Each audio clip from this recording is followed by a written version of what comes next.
Yeah. Perfect. All right. Thank you everybody for joining us.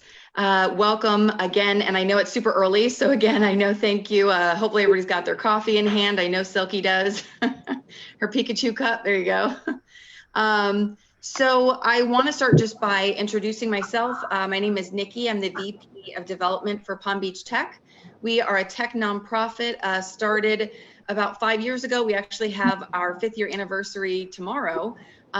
So that'll be fun. Some big announcements there. And this morning, we've actually joined SIM, the Society for Information Management South Florida, for a joint discussion for our Women in Diversity talk this morning. So give everybody a brief overview of what we do with Palm Beach Tech. Basically, like I said, we're a tech nonprofit based here in Palm Beach County. Just made the recent announcement that we're going to be expanding to become a regional organization. So over the past year or so, we've worked on now gaining members from Martin County to Miami, which is perfect that we're going to be joining SIM this morning on this because they're also a regional organization. This is their South Florida chapter. So I wanted to start out by just introducing our different speakers. And we do have one of them that's joining a little bit late this morning. So once hopefully she'll be on in the next couple minutes, and then we can introduce once she hops on. So Cathy Miron is the president and CEO of eSilo, and she's also our chair of the Palm Beach Tech Talent and Culture Peer Group. We've got Jason Davis, which is the global head enterprise IT PMO at AIG, and he's also a board member of SIM South Florida. We have Debbie Wilson, which is the president and founder at Digideb, and also she is the SIM Women Chair for the South Florida chapter. And then we have Silky Lopez, which is the organizer of the Women's Code and Coffee, and also one of our WOCO leaders. What I wanted to do is have you each start out just telling us a little bit about yourselves and what you do, but I don't know, Debbie, did you want to start out by telling us a little bit about SIM and the organization itself? Sure thing. So I've been part of SIM, I think for a couple of years now, but most recently in the last year, a member of the board leading the SIM Women aspect of SIM. We are a national society. SIM South Florida is actually a chapter, a local South Florida chapter. There are several chapters actually in Florida overall. And we are a group, senior IT leaders can get together and share knowledge and network. We put on a lot of events, fewer lately with COVID, as most of us are experiencing.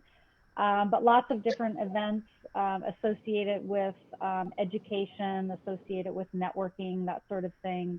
And of course, reaching out to the younger women in tech and helping their careers, and hopefully as they get into senior level positions, also joining the SIM group.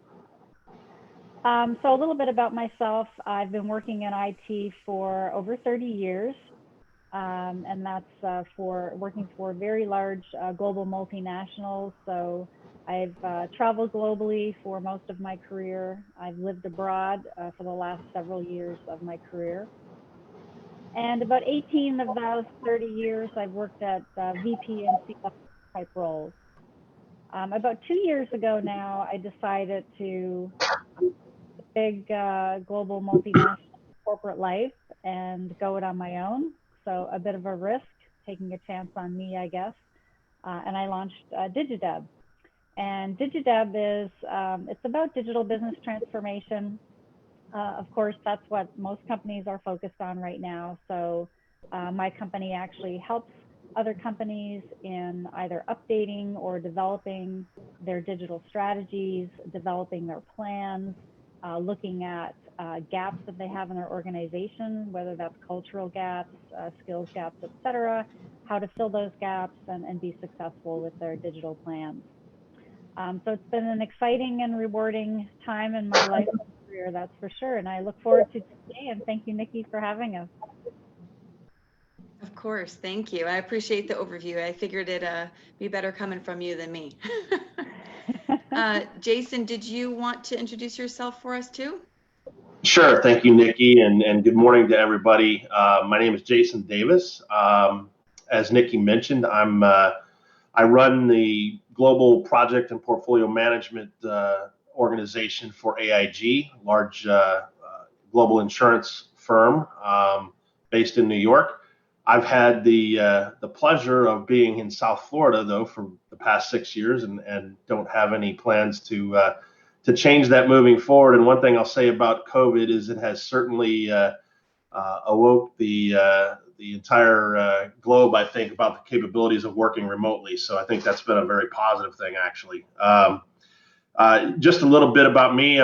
Like Debbie, and I've spent nearly 30 years in a variety of different technology-based roles. I actually started as a submarine officer in the Navy, and then had several different roles in industries such as healthcare, manufacturing, large industrials, and now obviously in insurance and financial services. Just another bit about SIM. As Nikki mentioned, I'm on the board for SIM. I happen to be the membership chair. So if anybody's interested in learning more about the organization or joining, feel free to contact me afterwards. But thanks. It's great to be with you this morning. Thank you so much. Silky.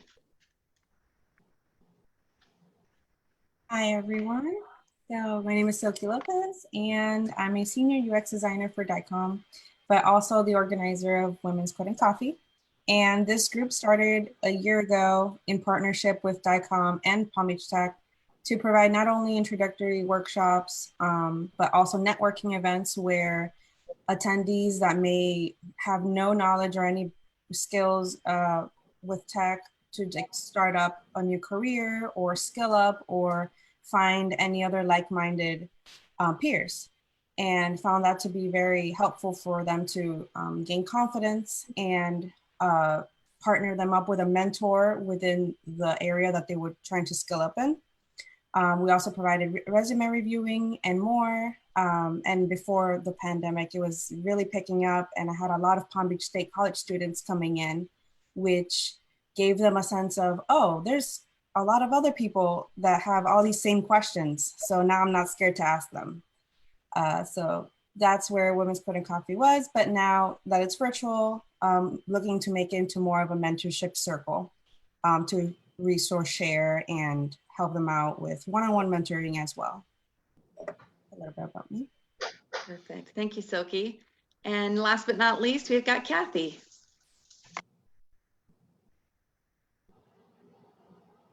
Sorry about that. Good morning, everybody. Sorry for being a couple minutes late. Great to be with you. My name is Cathy Miron, and I'm the CEO of a company called eSilo. We provide data backup and data protection solutions to small businesses. I'm also the chair of the Talent Council in Palm Beach Tech. And super excited to be with you this morning. I'll tell you that earlier in my career, before I was with eSilo, I was with a large multinational company. I spent 14 years at GE, and I was very involved in their women's group, their Asian American Pacific Forum, and a bunch of different diversity initiatives that they had. So I'm really happy to share what I've seen and what I think works really well. Thank you so much. I appreciate it for everybody's intros there. I wanted to go right into the conversation. This morning, we're continuing our monthly diversity inclusion talks, and this morning is primarily about women in tech. So I want to go right into it just by obviously talking about how technology compared to other industries is still a very long way away from total equality, in the workplace. And employed women across all job sectors in the U.S. right now is at about 47%, which is pretty good, to being 50-50 there, which is a great thing. But just in technology, we still remain around 26% of women in the computing industry. So I wanted to just get the opinions of all of our panelists this morning to answer the question of why do you think tech is so much more behind than other industries when it comes to equality for women? Sure, I can start off answering that, Nikki, or at least answering in my experience. Can you hear me okay? Yes. Okay. Look, I think that unfortunately, after all these years, technology still carries that stigma that women cannot compete because, you know, men are better at tech, or they've outnumbered us in tech still to this day. And actually in some areas that number is getting worse instead of better. And of course, you know, not having a lot of women role models doesn't help either. It's kind of a catch-22. You know, there's fewer women going into STEM, fewer women therefore available in the workplace, and so there's fewer mentors. I also think there's still misconceptions about what tech is and what tech could mean to a career for young women. So I think, you know, until we continue that education process and helping women understand what a tech career could look like, it's still going to be a challenge. And that really gets into parents and teachers, you know, people that are influencing girls at a younger age and helping them, even if they don't have the knowledge to help, but seeking out that help, you know, bringing people into your family that, you know, can advise your kids on what tech is all about, or if you're a teacher, bringing people into the schools to educate young girls and get them excited about STEM. Yeah, I think that's a very good point. You know, with you just talking about even educating the young girls what that may look like. I know, you know, there's always a saying that I've always loved is she can't be what she can't see. And so I think especially for women, but also for a lot of marginalized groups as well, that they just don't see a lot of women in tech. So they don't even realize that's something that they can do or know what that may look like for a future for them. So I think that was actually, you're right on target with that. Do any other panelists have, you know, any opinions or comments there as well? I agree wholeheartedly with what Deborah said. I guess the only thing I would add to is that even within tech, when you look at the types of roles, I've found that women tend to be in more project management, PMO roles. I'm sure, Jason, you probably see that at AIG. Less in more of the hardcore engineering, software development, infrastructure type roles. Although, you know, of course, in general, things are changing a little bit, but I think they're changing really slowly. So back to role models and examples, I think it's important to show girls that tech isn't just coding, and it isn't just hardware or, you know, really super technical things, but there's a lot of product management, agile, project management, technical writing. There's a whole bunch of digital marketing. There's a whole design. There's a whole bunch of other areas too that fall underneath the technology umbrella that employ a wider range of skills. And I think there are more women out there as role models, but I think, you know, we've got to do a better job as parents and also tech professionals to show young girls that these are jobs that they can have. These are jobs that are fun. Here's what that job even looks like, right? Because if you're young and you're in high school, you don't really understand what half these roles do. Whereas a lot of other jobs are more immediately understandable, tangible. And so I think that's another opportunity that we have. It's so true, Cathy. And you know, with the jobs nowadays, because of technology, even the tech jobs are not that techy anymore. You know, like you're talking about, you know, women who code, and actually this technology is more of a no code coding, right? And so I think that's helped, you know, things, you know, be a little bit more attractive to younger people, that, you know, it's not like you're going to school to try and be a rocket scientist. You know, I think it's gotten easier. And there are more women role models. Unfortunately, probably not as many that women can truly have direct access to, but certainly women that we can read about, you know, IBM, SAP, you know, all of the big tech companies have, you know, either CEOs that are women or CFOs that are women. So certainly a lot that we can talk about and read about. Yep. Can I just interrupt and ask a question on that topic? Sure thing. So, you know, Cathy and Deborah, you both just were implying that women are say steered towards less technical roles in this you know, in our field. And I was just having a conversation with somebody yesterday about this, and I was wondering why Why is that? Like, you know, Michelle Backles is on this call, and she could probably code circles around me in React. You know, why is it that because you're a woman, you're supposed to be less technical? I mean, some of the best developers that I know are women. So I just struggle with that. That I know, like running a code school, you know, at a lot of other code schools, the women tend to go towards the UX and the men tend to go towards development. And I just don't understand why that is. Is it just something ingrained in our culture? Or, you know, is it just that our brains work differently? Like, why do you think that that is? And actually, I just read a report that Forbes released recently, just a few months back, actually. And in fact, no, when it comes to mathematics and science, our brains do not work differently than men. So that is not the case. I think it is more of a cultural upbringing. I think it's peer pressure of getting into a nerdy job. You know, I think there are a lot of factors there, and that's why I go back to parents and teachers, you know, people that can influence at a younger age. You know, if you look at the numbers in India, India has more women going into STEM and IT careers than any other country in the world. Their numbers are increasing significantly, way better than European or US numbers. And so, you know, I think but India has a culture of education being so important, and fortunately, you know, have really changed their culture to encourage women into that sort of trade. Sorry. Go ahead, Silky. I was just going to say, to speak more about the mindset and the cultural aspect. There are negative stereotypes that, about intelligence and technical ability that starts really young, around middle school, I've read. And also about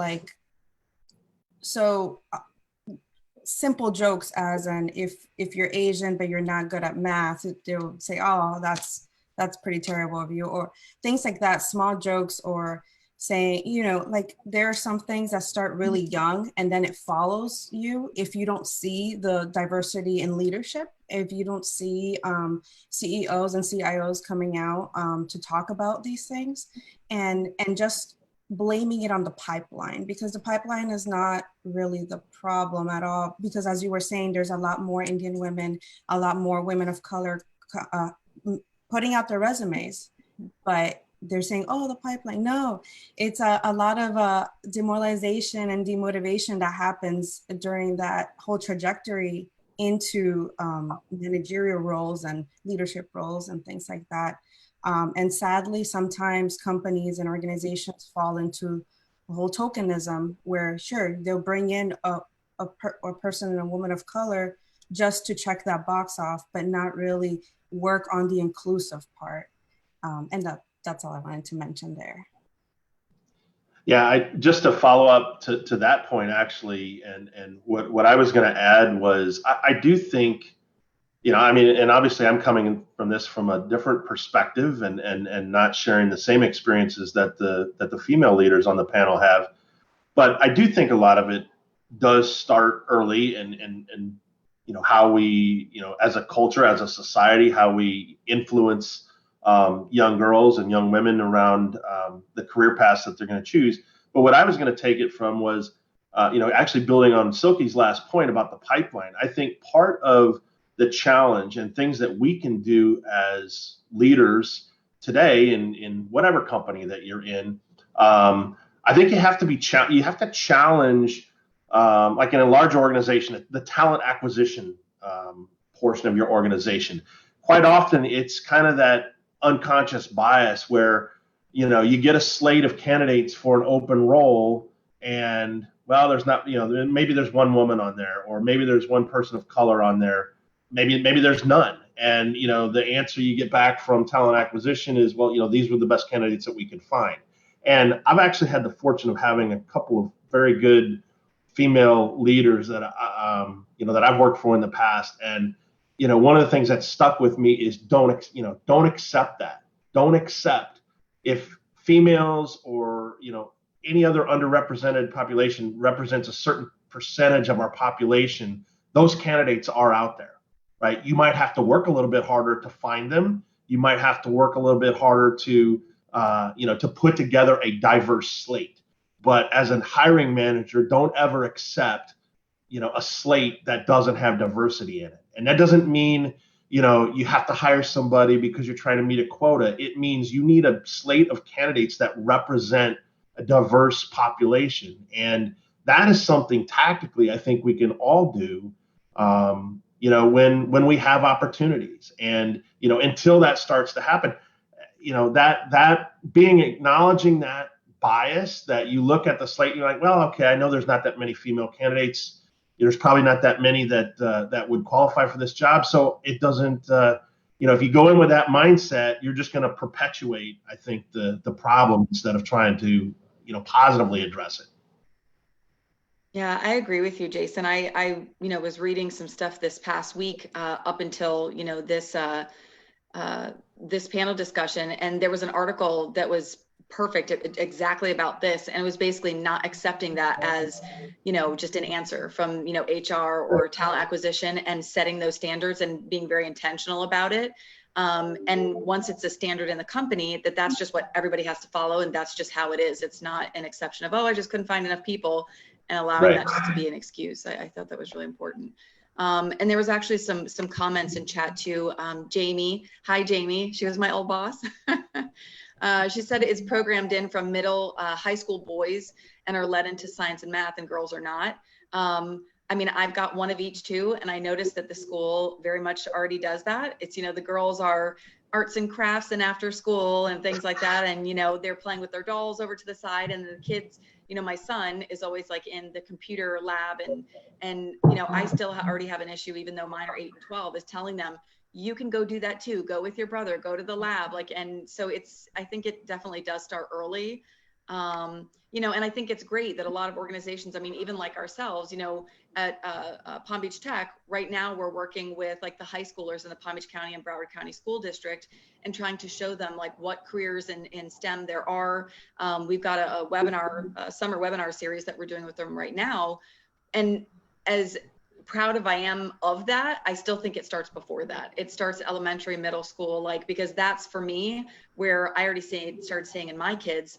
Like I said, my daughter's still in elementary school, and she's already started with, the girls like this, boys like this, and noticing those differentiators and making those differentiators there. And Debbie, going back to your comment just about culturally and even the Indian culture, I was glad you said that as well, because I actually have a close friend who is the VP of a company in the IT department. She is Indian, and I was asking her about this, and she goes, yeah, over in India, she goes, we don't differentiate at all. She goes, we're taught the exact same things. And she goes, and the girls don't have that feeling of like, oh, the boys can do this, the girls can do this. So she's like, when we come over here to the US, she's like, it's actually very much a shocker, because she goes, we're so used to just being all equal there and told the exact same thing and taught the exact same thing. So I do think, that a lot of it probably is very cultural as well. I wanted to go into, the part of the discussion I know is very important for this panel too, is the talent and review process once you do find a job, once you are in the industry. Can one of you kind of give us an overview of what exactly is talent review, and what are some of the key things that are considered from senior management in that review process?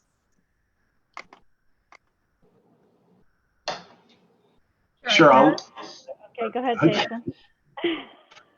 No, we all speak at once. A talent review is generally a structured approach by a leadership organization in partnership with HR and to look at, it can be a variety of things, right? It could be a talent review for senior level leaders. It could be a talent review for, kind of the younger, more junior up and coming leaders. It could be targeted at diversity. It could be, targeted for a specific capability or skill set, right? You can kind of do whatever you want, but the whole purpose would be, or the intent behind it is, you get a large group of folks together that are in leadership roles to discuss individually people that you want to kind of assess, look for development opportunities. Are there specific things? And generally, HR is present and will take notes around specific actions that'll then be followed up and tracked later to say, we talked about this person for 5 to 6 minutes. We talked about what their capabilities were. We talked about kind of what their desires were. Generally, the manager for that individual will speak. Others that have experience or others that have exposure to that individual may chime in and give their perspective on things. And it's a way to have an open, honest dialogue about the talent within your organization, and what we can do to foster, grow, and develop that talent for future leadership roles. And so that's in general, that's what it is. I think the thing that's important, is and this is true with anybody, right? Is the more exposure that you have outside of your immediate team, the better you do in those reviews, assuming you're performing, because it's always much more helpful to have 3 or 4 other leaders who might have exposure to you and your skills speak up on your behalf, right? It's one thing to have your manager speak about how great you are and all the capabilities that you've got, but when 2 or 3 other leaders also chime in with similar things, or maybe even different perspectives that weren't shared before, that can be very powerful, right? And so it speaks to the need to network. It speaks to the need to volunteer, and whether it's through different volunteer things within the organization. Maybe it's volunteering for a stretch assignment on a particular project. Maybe it's participation in an employee resource group or something like that. But the more you can get exposure to people outside of your immediate team, that helps. It helps quite a bit. The interesting thing that I've always found with talent reviews is that it's a mystery. Until you actually get into a leadership role, you probably didn't even know that they occur. Your manager your leader probably hasn't talked to you about it, which has always been a strange thing, right? You would think that this is something that you should know is happening. You should know if you're being discussed.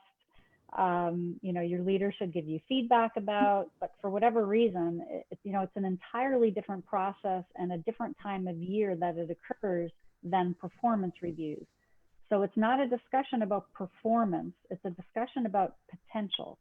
And that's a key difference in talent review. So potential is a measure of people that can take on more, people that are promotable, people that are demonstrating leadership characteristics. And those are the people that get discussed. So, data is crunched leading up to these reviews. So all sorts of different cuts of the data, which is of people, of the teams, are made, and presentations are prepared. And ultimately, there's probably only 10 or 15% of the organization that's actually going to get discussed in that meeting. So something to think about is, how do you get yourself into that pool of 10 or 15% of the people? Actually, if you're a diverse candidate, you're probably going to get into that pool. So that's kind of cool. But also, it's, how do you stand out? Let your leader know if you're interested in promotion. Let them know if you're mobile and you'd like to work in other areas of the world. It's so important to let your leader know those things, and don't ever assume that they know. Don't make that assumption that, my leader knows that I want more. My leader knows that I want to get to the next level. You have to tell them that, and you have to work with them on development areas to help you get there. And if they do know it and they feel you are promotable and you have that potential, then you're probably going to get discussed in this review. And Jason, I couldn't agree more. I've been in so many of these where leaders have made the mistake of not helping their people get exposure. So they love this person that's on their team. They speak so highly of them, and everybody else is sitting around the table going, don't really know them, haven't worked with them, my team doesn't talk about them, and that's not good. Right. That means that their only potential is going to be whatever promotional opportunities you can offer. Your peer group of leaders are not really going to be offering them much. Yeah, and Debbie, I actually had a question on that topic. Was you were talking about the leadership discussing, these employees or staff, but then also I think there's the second piece of it, which you mentioned, which is the development side. So it's like, you're having these talent reviews, or like you were saying, the reviews where the staff or employees involved. But I know I've heard from so many leaders, which I disagree with, is that, well, I'm going to give them a review, I'm going to let them know about this, but these are things they have to work on. I know that the wonderful leaders that, a few of them that I have worked for feel like it is their responsibility to build, the development within the staff or employee themselves, and giving them different opportunities, whether it's cross training or whatever it may be. But what is your opinion, I guess, for anybody on the panel, is just on the responsibility of the actual leader, manager, the hiring manager, to actually be very actively involved in that development process, more than just letting the person know, hey, these are some areas of development, or hey, I think you could be good if you did this, and that's that. Look, I think it's a joint responsibility of the employee and the leader. I think it's silly to put it all into the responsibility of your leader and think that that's going to build your career. Look, the leader has a lot of responsibilities. They're running a whole area, a department they're accountable for. They have senior people they're accountable to. They have peers in the business they're accountable to. They have a lot of people they're managing. So you can't just sort of sit back and expect that that's going to happen. You have to engage. Now, the great thing is that if you engage the conversation, if you initiate, if you're willing to sit down and have those conversations, the leader, for the most part, is going to be there for you. So if you want those development opportunities and you're sitting down asking for them, they're probably going to make some effort and find them for you. So I think that's where it's a joint responsibility. Yeah, I agree with Debbie that it is a joint responsibility. I think as it relates to specifically top, like your top talent, the people with the highest potential for growth,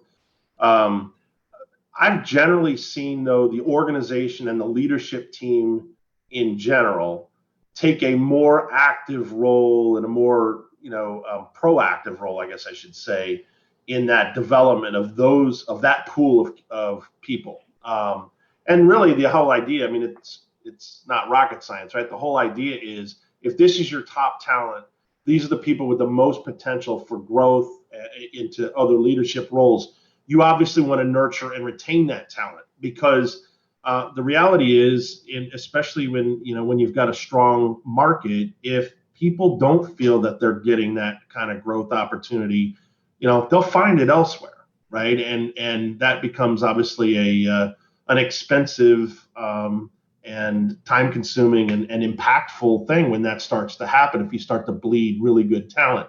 So totally agree that it is a joint effort. It can't be put entirely on the manager, but that gets back to the point that Debbie was making earlier too, about you got to speak up, right? You got to make sure your manager knows what you want. You got to make sure your desires are known, your interests, and really what you're looking for in terms of career fulfillment. And if you've had those open and honest conversations with your manager, they're better equipped to help represent that and look for those types of opportunities when they come up, particularly in a structured talent review. Yeah, and the comment in chat from Jamie too is, saying, she says, great point, Deb. She said, I have to plant that seed in the interview level, which I think some people are very fearful of doing. I know I've heard multiple times people say, I don't want to tell people that, like, say you're interviewing with somebody where technically 5-10 years from now, you want their job. I know for me, I've said that in an interview, and I don't think it makes you look bad. I think it just makes you look that you're driven. But I know a lot of people are scared to say, like, hey, eventually I'd like to be in your role, or eventually I'd like to do this, or I'd like to do that. And I think people shouldn't be as scared as they are to say things like that, because it just shows that you are driven and you do want to stay at the company and you do envision yourself there years later and so on. Yeah, that's what you want when you're interviewing somebody. When you're interviewing, you want somebody who's like, I want to be at this company and I want to grow and I want to get, I want to be, where you are now, or your boss. I don't care what your gender is. That's what I'm looking for when I'm trying, when I'm hiring somebody.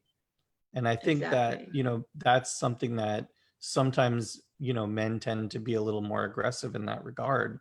But I think it's important to be teaching women to be aggressive and sell yourself in those interviews.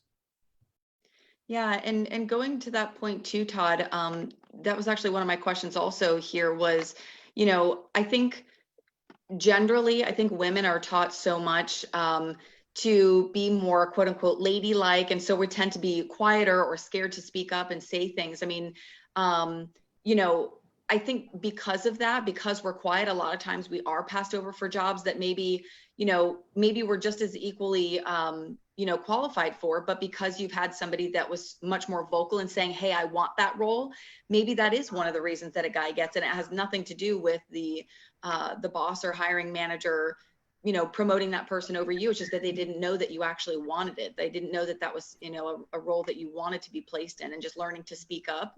I do think that that's very important as well. I have I just one agree. comment. Oh, sorry, go ahead. No, go ahead, Silky. Just one comment about when I collected resumes during the Women's Coding Coffee events, sometimes I would tag them, okay, they mentioned that they wanted to do something more technical, or they mentioned that eventually they would like to be a product manager, something like that. But I did want to make sure that they are aware of all the different roles available for them on an engineering team, software team, or in data analytics or anything like that. And a lot of times they're like, oh, I wasn't sure that was something that I could obtain with my resume. Like, of course, you're starting off, and we're going to partner you with a mentor on that team, and they're going to work with you to get your skills up to that. If you want to go into Power BI development, or you're really interested in Angular JS, we'll figure that out. So a lot of times it was me asking them, like, hey, have you heard of this or that? Then I take the stack with all my notes and I give it to the hiring managers, and they would make copies to every team and say, does anyone want this person on their team? And everybody would say yes. Yes, I want to mentor, I want to mold them for this product that I want to do, or this service. And they would fight over the candidates. And that's awesome to see both sides of, okay, this timid person now has so many opportunities and they don't even know it. Wait till they get calls. So that was really cool to see, and that's something I wanted to share. No, that's awesome, Silky. Thank you. I think that's important that you're doing that, because you're basically being an ally for somebody that doesn't have that confidence yet to do it on their own. So I think that's awesome, because I know you told me about doing that before. I think that's great.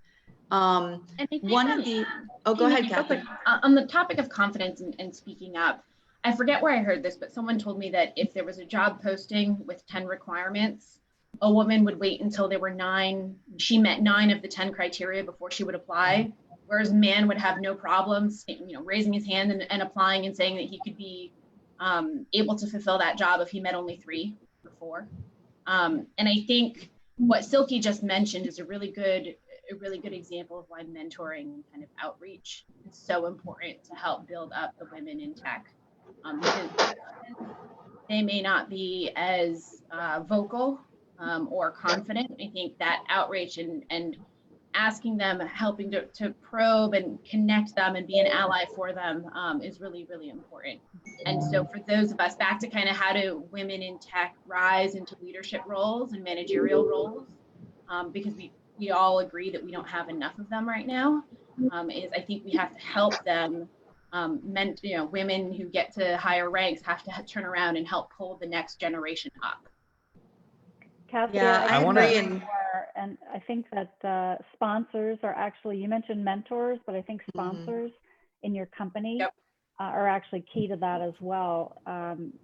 Because they can really help to motivate you and inspire you, to take those chances. They can really encourage you to go for that promotion or apply for that role, and give you the confidence that you might be lacking.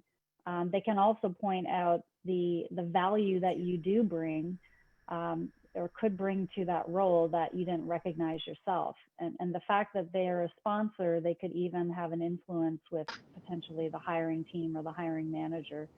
I know for myself, my first manager job ever in IT, it didn't even occur to me to apply for this role. But I had a sponsor at a VP level in the company that actually reached out to me and said, "Are you applying for that manager role?" And I said, "Well, I have no management experience." And they pointed out that I'd been doing project management for years, and they thought doing a great job at it. And in their opinion, that was managing people, and I had lots of experience and that I should apply. And I applied and I got the job. And that was my kind of first entrance into the management ranks. Yeah, and I wanted to add too, Debbie, is that, I think it's great, like with yourself or Silky, as you guys were mentioning, the women, even Cathy was mentioning the women that do get in leadership roles and kind of turning around and pulling up, other women with them. But I know I get the question a lot from men is like, how can I support women more? How can I show that I'm an ally? Do the exact same thing. That's exactly what you should be doing, because there are more men in those leadership roles. They can actually have a greater impact than a lot of times women can, just because they already have those roles. So people like Jason that are here today on these talks that do support women in leadership roles, that is the perfect example and way for men that do want to support women, exactly what you guys can do. I do want to move on a little bit to the next question, just because we've got about 10, 12 minutes left. Going back to the talent review and development process. So what are some of the top skills that women or people just in general can work on to differentiate themselves or separate themselves from the rest of the pool of candidates? What are some of those top skills that they can work on? I'll tell you two things that come to mind right away. Collaboration, and I think Jason alluded to this before, around networking and working with other groups.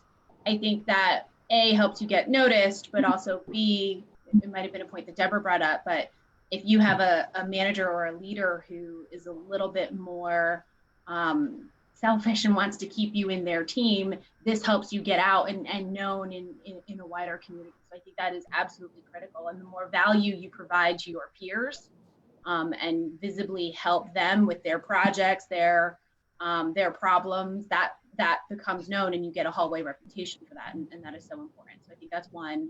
The second thing I would say is just going above and beyond every day. If you want a job at the next level, start acting like you have the capacity, you have the ambition, you have the skills to do that job right now, because people will notice that. The other view that we take in these talent review processes are a view of critical roles. So critical roles are those that are deemed to have a significant impact on the business. And the reason this view of information is looked at is that if a role can have such a heavy influence on the business, we want to protect that role, we want to retain that person, and we want to further develop them. And so being known as or classified as being in a critical role, there's many ways you can do that. I think in technology, it's actually pretty easy. It's being willing to learn the new stuff, get on the projects that require learning, so be in that constant learning mode.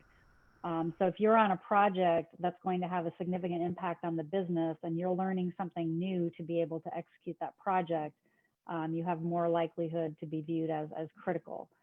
I think the other aspect is, it's technology not for technology's sake, right? We do technology to make change in the world, and part of that is making a positive impact and a value contribution to the business that you're working for. And so, if you always connect to that, then chances are you will be making that positive impact, and you will be viewed as critical to the business. Yeah, I totally agree with the things that Cathy and Debbie mentioned, and these all kind of go hand in hand. But I mean, the other word that comes to mind is initiative, right? I think people that demonstrate initiative to solve problems that are there, they don't wait for somebody to tell them, hey, it's okay to go solve that, and it kind of blends in with that whole, networking and, volunteering or working on these critical things. It's also just, it's that innate ability to see, hey, there's a problem here that's creating an impact to the business. Let's just put some group together and go solve it, right? And I think the other thing that comes to mind is it's more of an attitude or the behavior, right? It's more selfless, right? If it's very obvious when people are trying to do things or trying to get noticed because they want something out of it, right? So I think it becomes less genuine than just going above and beyond, as Cathy said, on a daily basis, because it's the right thing to do, and you're trying to drive impact for the business. You're trying to drive impact for the customer. Whatever the situation is, it's that genuine, kind of putting the organization first, putting the customer first, and really trying to make an impact, day in and day out. I've seen a couple of very senior leaders say that their career was 80% opportunity and 20% what they did with it. And I think a lot of that has to do with whatever the business needs most. And in a lot of situations, for a couple of different ones that come to mind earlier in my career, these are very, like top 5 people at GE kind of thing.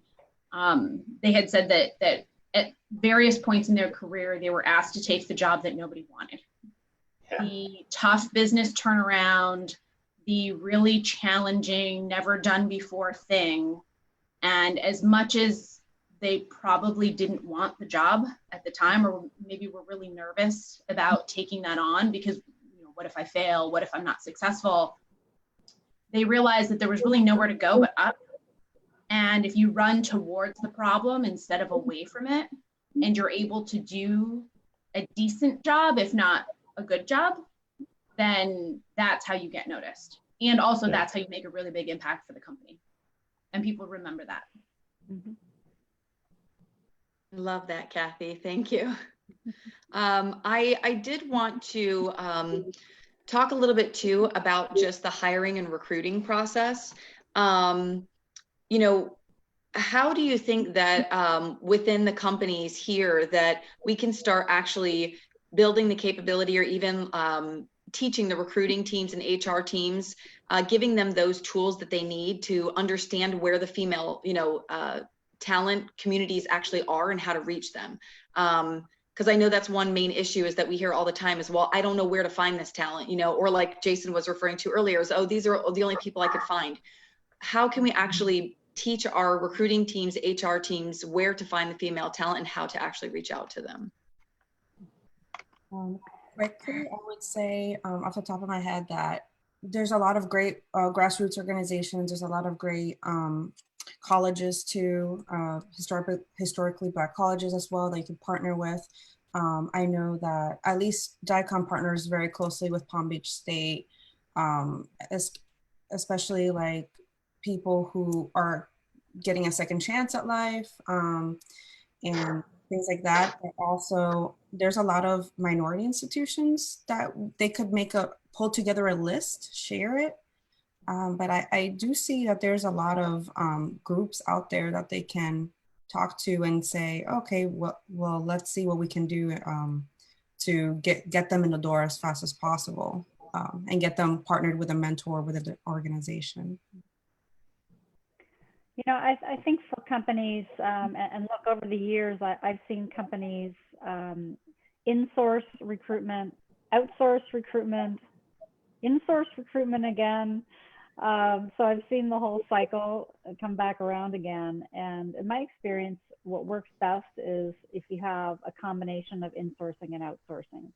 I think a good insource recruitment capability is important for a company because that ensures that they do have good processes. They can run, really good recruitments. But if they really want access to all of the talent, it really does require the help of external recruiting as well. They do tend to have stronger networks. They have access to different talent, both formally and informally. They probably have programs that are going out to schools. So I think really the combination is what's necessary. If you only have insourced recruitment, then I think you're not getting access to all the talent that you could. and as Silky mentioned as well, there's so many different programs where companies can go out and talk in middle schools, high schools, that sort of thing. Help people understand what it would take to start looking at STEM and considering that type of career. It has to start early. Yeah, and I really appreciate that comment too, Debbie. And going back to something that Silky said also is just, I think that, already we were talking about some of the percentages of women that, across the nation in all industries were, almost at 50%, which is great. But I think right now we're only at 26% of women that are in computing or tech roles.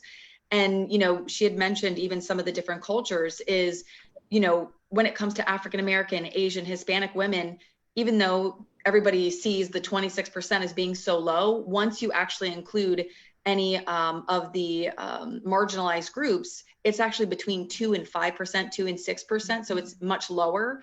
And, I know Silky had made the comment about DICOM, working directly with, the Palm Beach State College, which I think is a great point, because on one of our other diversity panels, we had somebody speak up and make the comment that they purposely went to go to actually find, like, say, Black colleges that had a tech or computing degree to actually try to recruit people from there. So being, again, very intentional about it, I think is a great point as well. Something that's whoa, super echoey, sorry. Something that Silky pointed out to me last week also was that she pointed out this report that shows that when you have like one woman in a leadership role at a company, maybe out of 10, right, that the men in that company feel that the women are equally represented in leadership roles. And yet even if it's 1 out of 10, and the women will realize that it's very uneven, but as long as there's a woman in a leadership role, the men tend to feel like, oh, they're being represented. So there's this bias, even within the views inside the company. You can have that token woman or token minority on your team and feel like, oh, now we're equal. And there's a great bias there. So sorry. No, good comment, Todd. And actually, Michelle just put in the comments as well. This is being addressed to a question for Jason. It says, as an ally on the panel, in addition to speaking the names of women during for opportunities for a promotion, how do you show up for women when there are none in the room? She said specifically, what experiences, advice can you share with the other allies on the call to make sure that women are spoken about fairly and considered fairly whether or not they are not there to advocate for themselves? Yeah, that's a good question. There's no question that I think it's more difficult, and it takes conscious effort, I think, to do that, right? It's all the things that we talked about in that, the unconscious bias, just being aware that is a reality and that it exists, I think, is a start.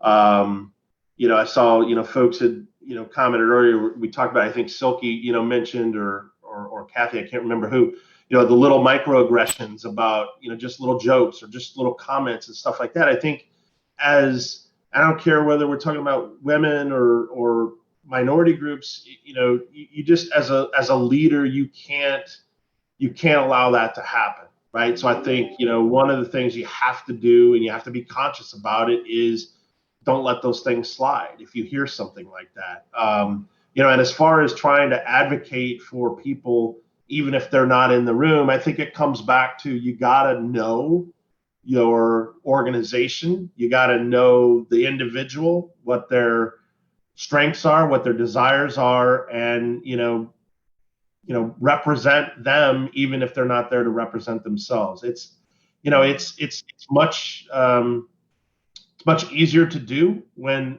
there's a diverse group in the room. But I think that's just something that, as individuals, as leaders, and particularly as a white male, I have to be conscious about that, and recognize that even though I might not feel like I'm biased. I need to recognize that there is some layer of unconscious bias that probably exists. And I just, as long as I'm conscious about that and purposeful when I think and when I speak and when I act, those are steps I think in the right direction. Very Jason, good. I very see brave Silky of said you, snaps there too. What did you say, Debbie? I'm sorry. I was just going to say, you know, Jason, that's very brave of you, and knowing you as I've been getting to know you, I'm confident that you would be the male voice in the room, speaking up and advocating for women. And you know, I've been in the room actually as a single, the only female in a group of many men, and I've had, hearing them talk about, say it's in a talent meeting, or it might just be in a regular leadership meeting where we're discussing other people. And I've seen men that, some of them I think realize they're doing it. Most do not. As they describe women, they don't realize that, to use Jason's word, microaggressions, as they're describing women. And I've had to point out, and especially if I know the male colleagues, I know they have children, I know they have daughters, and I've actually asked them, would you like somebody discussing your daughter in that way? Women can be aggressive on the job, and that's all it is. We're being aggressive just like the men are being aggressive. It shouldn't be looked at differently, as an example. But I think it is, as leaders, we have to challenge the conversations, and our allies, it's so important that our allies do that for us, because it's very difficult for the minority person in the room to actually challenge that. Perfect. And I was going to say, I think that's a perfect place to kind of wrap everything up. We're right at time. I wanted to just ask anybody that is on the panel, are there any just last words or anything, especially to any young women that are getting into tech or maybe fearful of that or looking for their, next up or leveling up kind of stage in their careers? Is there any last words that you guys would like to leave them with? I'd just like to say that there's never been a better time. You've got all these companies that are investing a lot of money and a lot of resources in diversity and inclusion and employee engagement and retention. And all of that, a lot of that gets focused around the minority groups. So technology, look, there's tons of great new technology that's come in this digital era, which also presents huge opportunities in terms of jobs. Where a lot of jobs we were losing, a lot of jobs are now being developed in the US. So I just think it's the perfect time for women to get into tech and minority groups to get into tech. And I would just say for everybody that's here, your responsibility is to go out there and make it and do it, and then turn around and show all of the other little girls what we can do.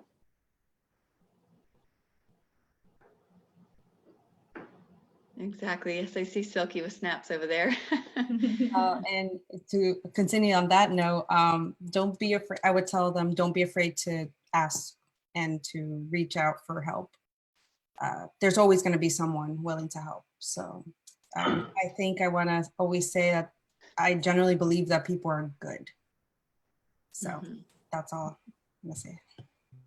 Yeah, the thing I would leave with too is, I echo everything that the other panelists have said, and I think, as you have those conversations, don't be afraid to share your perspective as well, and I think that's important, because I think the more we educate, the more we become aware as leaders, what different challenges that different groups might have.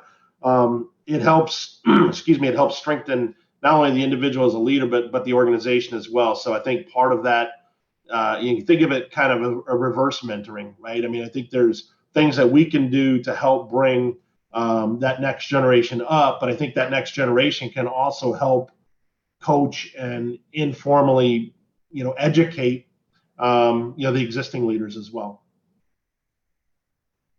Good point. Good point. Thank you so much, everybody. Really appreciate it.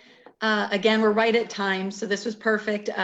Thank you everybody for joining, everybody that put some comments, questions in chat. We really appreciate just the engagement there.